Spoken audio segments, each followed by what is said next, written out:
Hey everyone, I'm rather incoherent, and this is not a tier list, this is a system of organization, because I'm trying to figure out who I want to play in my upcoming Edge of the Earth campaign, and as I was thinking about it more and more, I decided I would talk about it in a video, because it's actually sort of interesting, I think, at least. I group characters based on how much I need to test them to feel like I can properly evaluate them. At the very top, we have characters I've played, I understand, I have builds for them that I would recommend to people, and I don't feel like I need to play them anymore at all. In this, we do have some characters that I haven't tested properly, like Danielle Reyes, where I've only played her in The Gathering, and Amanda Sharp, where I was making her play Flex instead of letting her do her thing as main Clover. But the reality is, like, I've played these characters, and even in the ones where they didn't get properly tested, I was able to see what they would do over the course of a full campaign, or if they were uninterrupted as main Clover. These are characters where I'm very confident in my assessments of them, and I don't really feel like I need to play them again to properly rank them on a tier list. This is particularly sad for Marie, because Marie got a bunch of new support and it makes her way more interesting, but I've seen her be playtested with that stuff during Dream Eaters now, and I don't really feel the need to go back and play her. She's still a little bit jankier than I would like, but she's a lot closer to working as a Doom Mystic than she used to be, and she's moved up in the tier list a little bit because of that, but I don't feel the need to play her to really test it again, because I feel like I largely understand it. These 5 characters in Scene Played are characters that I've seen played multiple times, with the exception of Nathaniel Cho. Every time I've understood how they were being built, I would have built them similarly myself. They are strong logically, they are strong in theory, and they are strong in actual play. And I could go stomp a campaign with Mark. Mark is arguably like the best fighter for Edge of the Earth. It makes me sad that I'm not picking him, because the dude has 3s defensively, he taps Sophie for 5s defensively, commits Guts or Manual decks for 7s defensively. He just ignores the Mythos deck, cycles all his cards, and does whatever it is his deck's supposed to do. Obviously, fighting is part of it, but usually you try to mix in something else because Mark's good enough to spare some power for Brother Xavier's or Hall of Mirrors or whatever. But the point is, there are a bunch of scary treacheries in Edge of the Earth that are testing pretty equally both head and foot, and because Mark can just easily beat both sides of the Mythos deck while simultaneously using that to accelerate himself towards his own goals, makes him really, really good. Likewise, Edge of the Earth really emphasizes movement, and Safeguard in blue is really, really good. But unfortunately, I don't need to test Mark. I know where he sits in my tier list, and until I find a weird build of him that might make him somehow better than I already think he is, he's going to stay right where he is at the tippy top of A+. Then we have this huge block of characters and further testing required. Some characters here, like Joe Diamond and Vincent Lee, I've seen played multiple times, same with Calvin actually, same player every time. One of the players on my table has like probably 10 games combined across Calvin, Joe, and Vincent at this point. And while I've seen these characters repeatedly, I've also seen like different experiments every time to varying degrees of success. I've never seen them just like be boring and try hard with them. So I don't actually know how I should properly evaluate them. Calvin's getting pretty close to being in Scene Played tier. I'm actually gonna move him up there. Most recently in Dream Eaters, we got to see Bless Calvin played as a flex, and he was so unneeded as a flex, like Min just carried the team hard enough that he never meaningfully contributed on clues, that by the end of it he had switched over to Bless Fighter Calvin that just like sold off the Mariners Compass to get a baseball bat or something. And honestly, that seems like one of the best ways to play Calvin. You pick Bless to reliably beat any scenario test that you need for your team to make you safe to the Mythos deck, because Favor the Sun, that's what I'm talking about here. Favor the Sun, Ancient Covenant. And you use Signum Crucis and Spirit of Humanity to put the Bless tokens in the bag. And I think that build of Calvin is probably the best build of Calvin. I think the best way to play him is as the main fighter. You just focus all the trauma you're getting into fighting, or into health rather, so you can fight immediately. And then you incidentally pick up some clues, because you just happen to gain the ability to do that as you take horror over the course of a scenario. And until very recently, Luke would have been in the played tier. Until very recently, I've had Luke moving around between my A and my A+ tiers, but I think I've recently cracked a true magic build for Luke Robinson that's so consistent and so strong I might feel good putting him in the S tier, so now he's in further testing required. There's a good mix of characters here that I've played and that I haven't played. I've got 2 games on Skids, 2 games on Mandy, but I need to playtest parallel Skids. I've got to playtest the tabooed Mandy now. And this isn't a sort of thing where I feel like I'm going to need to play a whole campaign as Mandy. I'm going to throw her in a one-shot, see how she does. I feel like the hit to consistency is enough to meaningfully drop her down, like way out of S tier, but I don't know how far down she goes. But yeah, every character in further testing required, I've either played or seen played, and don't feel like I have a full grasp of the character yet. Haven't played? Well, that sort of speaks for itself, right? These characters have never been played at a table that I was at. It's not that they're bad, we've got Agnes, Akachi, Bob, Dexter, Father Mateo, Monterey Jack, Patrice. Carson. I mean, Carson's new, so that's why he hasn't gotten played. Rita might be good now. I don't know. I still don't look at her and grok her. I still look at her, I'm like, yeah, that's just... I'm going through a lot of hoops to be a less consistent Kaimani, aren't I?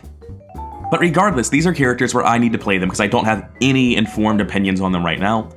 I mean, I've played a 5-head Mystic before, I played Gloria, so I'm pretty sure I know exactly where to put Akachi, but it's sort of presumptuous for me to place her without actually playing her. So for me, when I'm looking at expansions, the first thing I'm doing is I'm just like crossing off these entire tiers. I don't want to play somebody where I don't feel like I'm going to learn something from playing them. You might look at me playing Zoe Samaras in the most recent campaign and think, well, didn't you just do that? But no, Zoe Samaras has lived down here and haven't played for the longest time. She technically was in further testing required, but that was like during Dunwich as like the first campaign I ever played. So I don't really know how she performed. And that's exactly where Safina is as well. Safina was the second character I ever played. She's the character I played through Dunwich with a severely limited collection. And I honestly have no idea what she actually looks like with a full card pool. But yeah, like I was saying a second ago, I cross off these entire sections. I have no interest in playing people where I don't feel like I can learn them, but there is an exception to that. I don't want to play someone I think is bad. For instance, I don't want to play a Lola or someone I worry might be bad like a Rita, and then put them in a team that will sabotage them. I don't want to put Lola in a team without a main fighter, because Lola's going to be best as a Clover that happens to run gang up, a Clover that's helping take out a boss. So now that I've talked about who I'm considering and why I'm considering, I'm going to go ahead and change this tier list a bit and just put them into groups for like how I see them best played, and obviously everyone in the top is going away. Alright, this took a little bit longer to organize than I was expecting it to. I've grouped these characters in the ones I perceive as being best at fighting, best at clue finding, and the ones that are best built as flex characters, and I mean that as very genuine flex characters. And I guess I should clarify what I mean when I say a genuine flex character. A lot of flex characters have this like nasty habit of showing up to a game, and they're super draw dependent. And depending on what they get, they're either a fighter or a clover. Or maybe they have this different nasty habit of finding a lot of clues and doing a lot of damage, but not in specific quantities. So you have this guy who's like, look, can someone else go get this one clue? Because I really don't want to do that, that would be inefficient. Or can someone kill these rats? Because I've got backstab, but I don't want to spend 3 resources and a card on rats. And while those are perfectly logical, good things to think in the moment with the things you have at hand, those are downsides of the character as a flex character as a whole. If your flex character is asking the fighter to kill rats for them, they're not flexing very well. If your flex character is just literally unable to get clues for the first, like, 10 turns, they're not clue finding very well. So when you call a character a flex, I think a lot of characters are technically flexes, and this group here is a great example of that. I think that all of these characters are best built as fighters, but my Schizo tool build has like 5 actions a turn, 6 actually, and 5 book. Joe Diamond has 5 book, and he'll have dead actions. He's running Burning the Midnight Oil, for Christ's sake. Rita Young is running Pilfer with a 5-foot base, and Breaking and Entering. So obviously all these characters can find clues, but I had them listed as fighters because I think as a deck, their job is main fighter. Whether or not they find clues, that's giving them additional value to the team, but they aren't flex characters. They're not getting clues the whole time. Joe Diamond is the one where this is a very debatable statement. Someone could put him in fighter or flex or clover, depending entirely on what you think the best build of Joe is. Personally, at the minute, I'm thinking he's best built as a fighter that brings additional value to their team by getting clues on their downtime. And the main reason I feel this way is when you build them as a clover, you're so close to flex fighting effectively.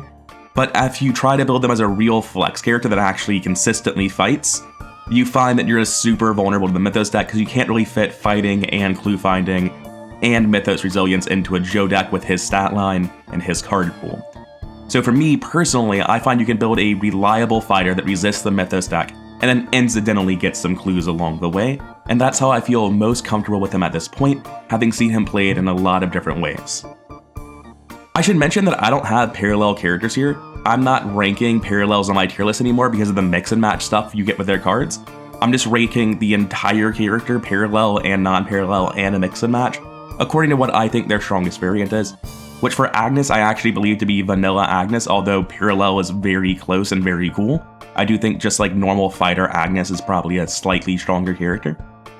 And with Schizo Tool, it's just completely parallel Skids. Vanilla Skids is terrible. I played him twice as the very first character I ever played, and then I played him for the full collection way later down the line and returned to Circle Undone. and I made him work as a fighter, but man, it sucked. It was stressful, it was hard, I've never bought in the thick of it to buy 2 copies of a tarot before, but Skids just needs the fist. So I'm really looking forward to trying out the parallel build where you shrink your deck size way down and super reliably get big money online as fast as conceivably possible. Just start taking 6 action turns. But I'm sort of rambling off topic a bit here. The reason I have this like this is as a resource for myself to look back on and see who I can cobble teams together out of.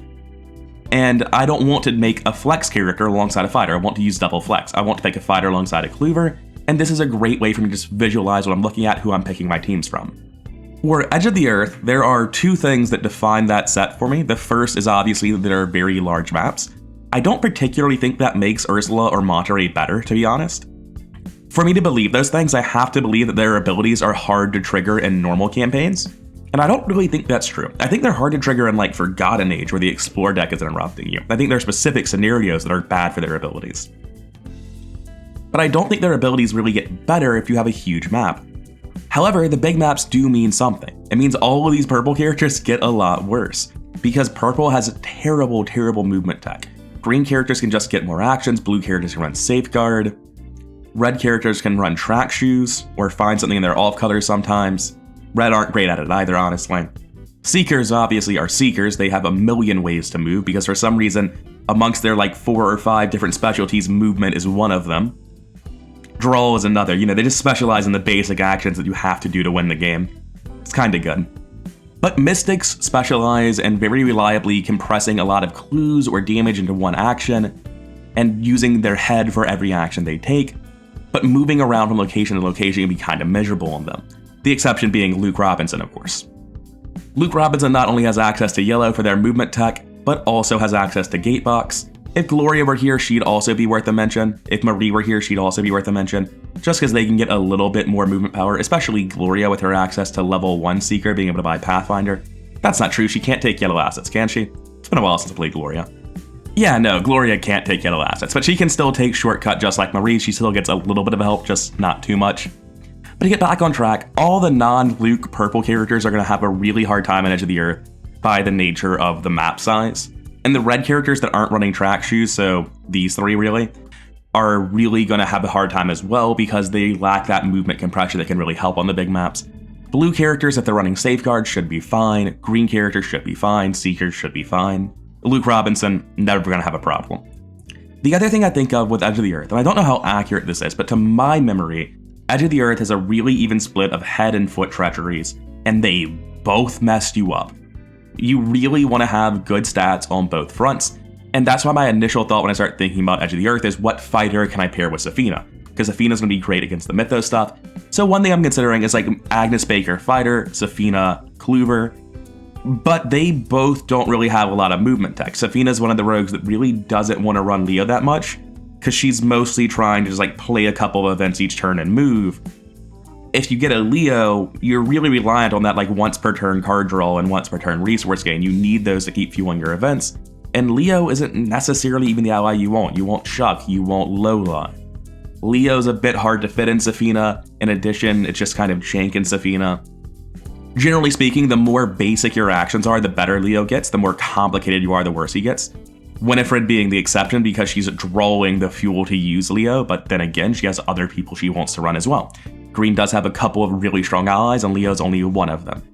But the big thing I worry about looking at Safina, Agnes, is 2 different things. 1, they suck at moving, and 2, while I was thinking about it, I realized I, as a player, have an overwhelming tendency towards fighter Kluver. When we go into 3-player campaigns off the table, or off camera rather, at our table, I'm super on board with playing flex characters. I played several different flex characters at that table, and that's how I played Safina the first time. I was basically just a clue-finding event deck that happened to run Ornate Bow, if I recall correctly, which I think we had to proxy because we thought it was a really cool idea, so I was like, let's just proxy Ornate Bow. We're buying Forgotten Age in like a month, let's just proxy Ornate Bow and see if it's good. And it felt good at the time, but looking back, I can't imagine I'd ever want to run Ornate Bow in Safina. Anyway, getting back on topic, the thing that I want to talk about is I would really like to consider playing double flex, which is why I keep coming back to Luke's ability to teleport around the map being very good here. He's also 4-3 defensively. As a Mystic, he has Promise of Power. As a Seeker, he has Practice Makes Perfect. So Luke is able to do some pretty good Mythos resilience, some pretty good teleporting around the map. If I can pair him with another flex character, then I can probably get a really competent team for Edge of the Earth and play in a way that I'm usually not playing. In addition, because Edge of the Earth has some really scary monsters, and some of them are a lot easier to evade than kill, a green character, like one of these two, might go really well. Now, I've played Winifred before, and I've seen her played very recently in that Dream Eaters run that I keep referencing on this channel, so I don't really want to play Winifred right now, and I'm also just never sure how to build her. Because you want to run so many skills in her, there's a lot of different assets that you end up having to pick from, and it's a really hard deck to make, and I've never been sure like how big into foot matters do you go, how big into big money do you go, how big into events do you go, because assets and events are both not skills, they're taking up the same space that's so limited in Winifred. And since I'm really conflicted on Winifred and I've never even gotten to see Finn played, I'm kind of leaning towards Luke, Finn, double flex for my Edge of the Earth playthrough. I am slowly riding myself into a corner here where eventually I'm going to be left in a situation where it's like, alright, I guess it's time to play Rita Fighter Lola Clover because I've played everyone else. I just keep picking the good characters. But right now, Luke flex with one of these two green flex characters is what I'm really looking at. I'm also kind of considering Safina and Agnes. I'm sort of considering Safina and Rita as well. Rita also is quite good defensively. Most of these fighters up here, you'll notice, are not good against the Mythos deck. Earlier, I was gushing about how good Mark would be in this campaign. But like, Sister Mary's not a good fighter, and the fights in this campaign tend to be hard for fighters in the first place. Roland Banks is weak to the Mythos deck. Tommy Muldoon is better to the Mythos deck because he has access to stuff like Lucky and throwaway soak assets, but still not great against it. Leo Anderson, I think you could build to be Mythos resilient with things like Savant to help with his foot, maybe a big money deck that runs well connected. I don't know how much that's really viable, but I'm not sure you'd ever think of Leo as being Mythos resilient and you'd be working towards that instead of being a better fighter. Joe Diamond is just not Mythos resilient. It's like his number one problem. The most identifying trait of Joe Diamond is that he sucks versus the Mythos deck. And while Skids O'Toole can fix that two-head relatively reliably later in the campaign when he's got more experience, at the start of a campaign, you know, when you're taking a head test to put Frost tokens in the bag, Skids O'Toole is kind of bad at that. He doesn't have Savant yet. I don't want to take in the thick of it for copies of Savant on a character that could be taking it for Karen's Oboe and Easy Marks. Which, by the way, if I play one of these characters, expect to see in the thick of it Karen's Oboe, Easy Mark in their deck. That's just like the go-to thing I've done on every single green character since In the Thick of It came out. Like, I don't even care what their soak is, it's just so good. Easy Mark helps out your early deck so much. You get rid of 3 weaker cards for draw 1, gain 2 resources, which is just good even without the second Easy Mark. And then in addition, by buying Karen's Oboe in scenario 0, A, if you die in scenario 1, it's hilarious, that's always an upside. But B, if you get Karen's Oboe in scenario 0, it gives you 2 more experience over the course of a campaign. So In the Thick of It is essentially buying 5 experience, not 3, making it even better than it normally would be. So going through the fighters, I think Agnes, Rita, and Leo are the only ones I'm even remotely considering. Going through the Cloovers, I'm not testing Lola Hayes in this campaign. When I test Lola Hayes, she will not be getting a free ally asset in every scenario. It will not be in a campaign with a huge map that could potentially punish her for not buying any sort of movement tech, in the same way I think a Mystic would be artificially worse in this campaign. Father Mateo will be getting tested alongside Sister Mary when I get to testing them. That's what I was planning to do before I took a hiatus from Arkham Horror, and I will still probably play Father Mateo alongside Sister Mary at some point. Ursula is definitely playable here. Vincent, not so much. When I test Mandy, it's going to be a one-shot. I'm going to run her for one scenario in like War of the Outer Gods or some other standalone. Maybe standalone Dim Carcosa, that sounds fun. I did that to test decks before. I've done that for Joe Diamond decks. I think I would like to do that for Mandy. I'm not going to play her in a full campaign. Ashcan Pete would actually be a great option. Now that I think about it, Ashcan Pete has 4/3 defensively. He runs a discard deck, so that one treachery that discards all your cards is actually less bad if you're running a Pete in your team. So he's really got an option of being here. Bob, not so much. He's not great versus the Mythos deck. Patrice could be pretty solid, but I feel like your resilience to the Mythos deck is semi-random as Patrice because you're cycling your hand every turn. You don't really know what you can do. You are essentially 6/4 base. You're running Pete Sylvester, so 7/5. She's definitely Mythos resilient. She's an option that I wasn't really thinking about earlier, but she's here. Monterey's out. Monterey's so janky and so hard for me to think about that I just don't want to do it right now. Every time I've ever looked at a Monterey deck, whether it's level 1 or end of campaign, It doesn't matter if I'm making a starter deck or a finale deck. I always look at it, I'm like, oh god, can't I have like 10 more Seeker Zero cards? It's just rough. Like, just off the bat, you're forced to pick between Deduction, Practice Makes Perfect, and Shortcut, and Deep Knowledge. There's a lot more yellow level 0 cards that you want than that, like Milan, but I've already named 10. He only gets 5. And of those, only 2 of them, Deduction and Shortcuts, have upgrades. And Shortcut is arguably worse in a high draw deck when you upgrade it, and Monterey Jack would want to run that sort of high draw deck since his ability enables it. And I don't want to ramble anymore about why I think Monterey Jack is a jank and it hurts him so badly, so let's not. Carolyn Fern, sadly, not great against the Mythos deck, so I'll be tossing her out too. Let me rephrase that. She's good at negating what the Mythos deck did to you, but if you fail the Mythos test and it does something to the scenario, that's what I'm worried about. So while I don't think anyone's going to die with Carolyn on the case, I'm really worried that someone's going to make the scenario a lot harder by repeatedly failing tests. I'm not worried they're going to get themselves killed, I'm worried they're going to get themselves into a harder campaign. Now, looking at the flex characters, Luke is the only one I immediately know is staying. Every single one of these mystics is out, but I will talk about Gem briefly. Actually bringing these 3 back, I think these 3 characters fit into the same niche in my mind of characters that really reliably, like they all have 3-5ths of the 3-5ths mystics. They're the ones that use Dragon Poles and Cyclopean Hammers effectively. I think they're the ones that flex really effectively by using melee weapons in conjunction with clue-finding assets. That's how I would expect to build all 3 of them when I get around to them. Now, the reason I left Gem here is because of something that's very funny, and I need to go show off some decks I've made for Gem and Luke to explain why I think they're so similar when built optimally. So, looking at this Luke deck, you can see it's only 53 experience, which for a Mystic is absolutely dirt cheap. There are a lot of cards that aren't in this deck that I would like to run. You'll notice that I'm missing Read the Signs, and I'm missing Spectral Razor, so there's a chance I refine this in some way, but every card you cut is super hard to cut. Shortcut's an incredibly good card in Luke specifically, because you can use it to shortcut yourself to locations, or to shortcut teammates from an adjacent location.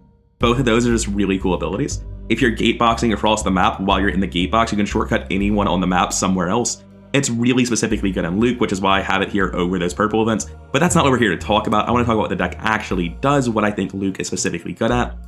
It's filling his deck with draw in a way that no other Seeker can, or sorry, that no other Mystic can because of his Seeker access. In particular, Research Librarians and Mr. Rook to tutor out 1 copy of True Magic and then reliably find all of these spells to use with it. And in addition, finding a copy of Twilight Catherine Price. You need all this draw, you need the Mr. Rooks, and no one else is getting that. But with Luke specifically, you can very reliably get to a spot where you're using True Magic twice around thanks to Twilight Catherine Price, and then huzzah, you have a deck that no one else gets to use in addition to unparalleled movement ability. And I think generally True Magic is a trap. Buying the second copy is necessary to be reliable, but that's a huge experience ask. And then because it's a unique asset, you also have to get Twilas and Charismas, and the experience cost is so high, and it's too jank, and there's not enough draw in Mystic, and it's just got problems. But if you have Seeker access, all of that changes a little. Now, Gem doesn't really have Seeker access, but he does have enough of it to get Deep Knowledge and Research Librarian. So, on the one hand, Gem is way worse at this True Magic build than Luke would ever be. However, Gem is the only other person that even gets to try, really. I don't think that... That's not true. Gloria gets to do it as well. That's how I did play Gloria, and she's obviously way better at it than Gem. And her benefits for doing it are different than Luke, because Luke is gonna teleport around the map and be the most self-sufficient flex in the game, whereas Gloria is supporting your team and neutering the Mythos deck. Fundamentally different characters. Most, myself included, would argue that Gloria is the stronger one. But I think it's really cool that one of the few things Gem can do with his splash cards is to compete at this mostly Seekers-only archetype by just pretending he's a Seeker. Bossy and Bargain could be anything, there's probably a better 5th card than this, but at some point while looking at this... Alright, so I just got a phone call, I'm sure that's in the recording, and I don't remember where I was. I was talking about Gem, so it can't have been too important. Let's get back to the tier list. There's no chance in hell we're playing Gem. His lack of movement ability means we're not playing him. I was just talking about how he's similar to Luke and how I intend to build him. And Carson's not happening in a 2-player scenario, just ever. When I playtest Carson, it will be off the channel. I'll be playing the 3rd character. Like the moment someone says, hey, I want to play a 5-book Clover, I'm going to be like, I'm playing Flex. And then I'm going to show up as Carson. Every time. Unfortunately, there's not that many 5-book Cloovers that anyone wants to play right now, so it might be a while until I get to test Carson.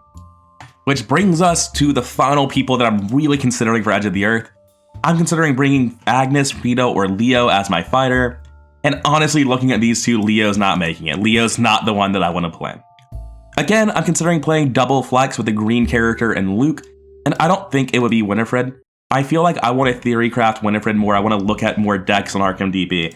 I want to try to get a better idea. Like, I've played her before. I've seen her played before. But I've never felt good about any Winifred list I've ever made or seen. And that's not true with Finn, so I'd like to go ahead and play Finn instead. I'm gonna leave Winifred here though, the reason being I'm recording this around the point in time that episode 4 of Scarlet Keys is going up. I'm really far ahead in recording and editing right now, so I might well have the time to theory craft Winifred and think I want to play her immediately when I get hype about it over Finn, but I think this is very likely. I'm not playing Agnes. If I'm playing a fighter, I'm gonna be playing Rita, because A, I need to play Rita. I know Agnes is good. I know she's very good. I don't need to play her to test that. I've looked at her. The idea of getting Pete Sylvester and a character that takes horror to deal damage, also in a Mystic that wants +1 head, and then a 3-foot character going up to 4-foot against the Mythos deck with Promise of Power. Like, the few red cards you actually want in Agnes are so incredibly good. I don't need to test her. I know exactly how good she is. Rita's way more interesting for me to play, and track shoes will mean she's specifically getting better on bigger maps compared to Agnes. Now, if I'm playing a red Clover, I'm not going to be playing Patrice, because drawing your Tekulili's on Patrice is not a problem. That's not making Patrice worse. Everyone's going to draw all the Tekulili's they get eventually. Patrice does it a little bit faster, doesn't really matter. The reason I wouldn't want to play Patrice is because I don't think there's a single card in my Patrice builds that makes her better at moving. The thing I expect Patrice to do is to reliably compress her actions and get more value out of the action she is taking.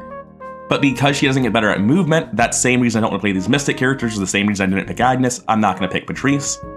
And I'm not going to pick Safina for the same reason.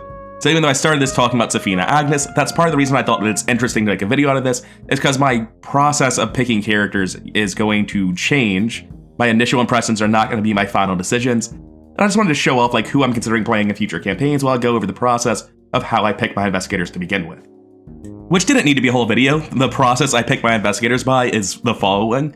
I try to make the best team I can out of characters where I'll learn something by playing them.